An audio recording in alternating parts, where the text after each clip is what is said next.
Okay, you beautiful Oasis people. Remember last time, well, of course, remember last time we talked about that at the time of Jesus there were libraries, scholars, there were recording documents. The disciples were recording what Jesus had said. So let's just go back to where we were up to.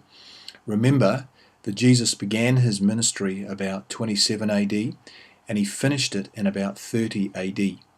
Okay, so um, that's the period of his ministry.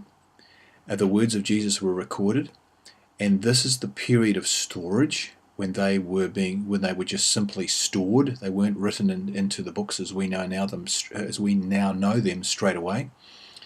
But about 50 AD, between 50 AD and 75 AD, this is the period when the books of the New Testament, as we know them, were written. So they had all the notes in the storage period between 30 and 50. They were taking notes. They wrote down everything Jesus said. But they weren't actually put into a book form until that period, 50 to 75 AD.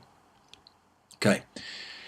William Albright, who was the world's foremost biblical archaeologist, wrote this. He said, "In my opinion, every book of the New Testament was written by a baptized Jew between the 40s and 80s of the 1st century AD, very probably sometime between about 50 and 75 AD.